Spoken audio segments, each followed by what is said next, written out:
Hello everybody, Chris Profi, Musically Obsessed. I've got some new music finds to show you on CD and vinyl. Let's start with the CDs. I've got two to show you. The first one is Bob Dylan, Oh Mercy. I had never heard this album before, but I happened to listen to the song Everything Is Broken. Blown away by the song. Had to pick up the CD, and the CD did not disappoint. So if you are into Bob Dylan but have been a little scared to dive into the 80s output, don't be. Oh Mercy is a great album. Secondly, I've been getting into Pretty Things. I already had SF Sorrow on CD, so I wanted to pick up Parachute, and I think this is the album that followed SF Sorrow. Really late to this party. If you don't know what Pretty Things sounds like, picture if you took early Pink Floyd and Sgt. Pepper's, put it into a blender and mix it up, you would get the sound of Pretty Things. Really dig this band. I believe this album came out in 1970. Let's get into the vinyl now. Let's start with some metal. Mercyful Fate, Melissa. Yeah, I already had this on CD. Had to pick it up on vinyl. This is a Metal Blade reissue. Metal Blade does great reissues. This has a polyline sleeve. If you like early heavy metal with screaming vocals, you'd love Mercyful Fate, led by the great King Diamond, and just a classic metal album. Now, these next two albums go together. They both have the artist Dallas Green in them. Dallas Green is a singer. He's a guitar player. He's a songwriter. He's in two bands. He might be in another band too, but I've got two of his bands that he is in. One band is called City and Color.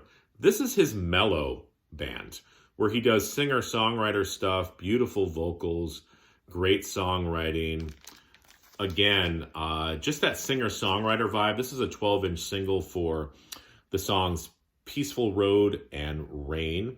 Saw City and Color live. Amazing show. He's also in a punk band, though, too. Alexis on Fire. And this is their album, Otherness. Now, Alexis on Fire has three singers, including Dallas Green, and they do more of a punk thing. So if you like your punk, check out Alexis on Fire. If you like your mellow singer-songwriter stuff, check out City and Color. If you like both, get them both. Now, next, I saw Brandon, Mr. Hall of Fame, show these albums, so I had to pick them up. He made me do it. All right? Walmart exclusives for Metallica Load on colored vinyl, and Reload on colored vinyl.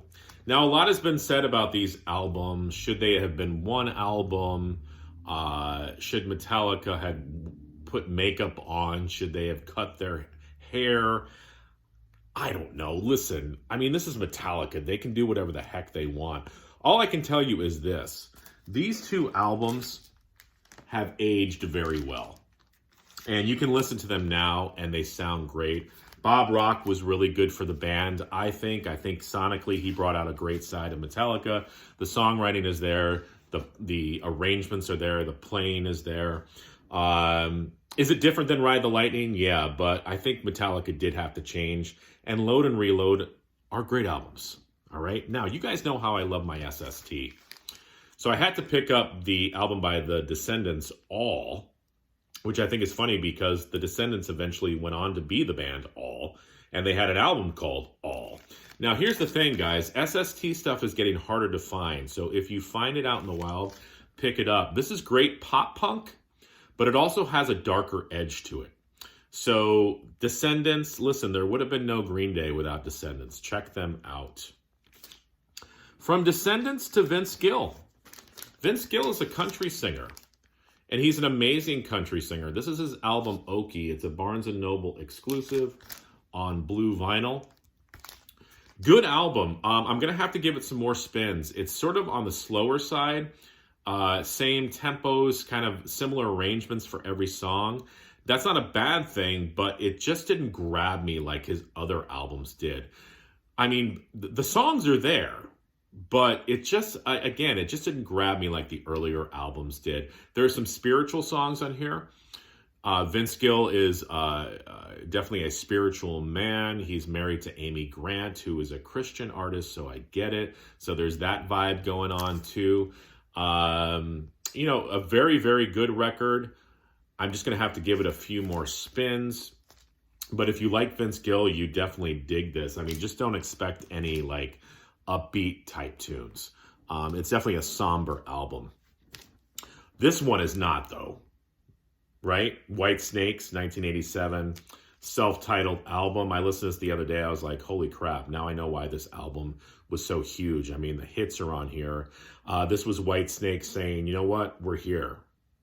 We're here for the party, right? They were kind of doing the boogie rock thing. And then I think, you know, Slide It In was sort of their gateway into the sound. But this is the album that solidified it. Just a perfect record. David Coverdale singing, Tawny Katane rolling around on car hoods, you know, just everything that was great about the 80s. Along the metal vibes, I also picked up another album by Samson called Head On. This label has put out Samson albums with the Obi on colored vinyl. And I already picked up Shock Tactics. I like that album, but I wanted to get Head On as well. I think I prefer Head On over Shock Tactics. Now, if you don't know who Samson is, this has Bruce Dickinson on vocals before he was in Iron Maiden. He's going by the name of Bruce on here. Just great metal with Bruce singing. They also have an album before this, but Bruce is not on there. He might do background vocals on that. I'm not sure. Don't quote me on that. But this was the first album where Bruce was singing full vocal on Head On. Now, let's take you to the coffee shop. Let's take you to the coffee shop. What I got. Just kidding. She and Him. Led by Zoe Deschanel on vocals. She and Him, just a great duo. Folky. Picture being at Starbucks and with your macchiato eating a blueberry muffin and She and Him sitting there playing for you. That's what you're going to get. Just a great, great band. Love them. I need to pick up more of their albums, but saw this and had to pick it up. And lastly, I hadn't listened to Miss Norah Jones in a while, but I saw this yesterday. With the Hype, indie record store exclusive limited edition black and white vinyl. And this is her album, Pick Me Up Off the Floor. I had never heard it, but I love Norah Jones, and this album did not disappoint. She definitely has her own jazzy vibe going on. And what I like about Norah Jones is she changes up each album just a little bit so you don't get bored, which I think is a good thing. And she's another artist who could sing the phone book. But that's what I picked up. Would love to know what you guys think. Have a great day.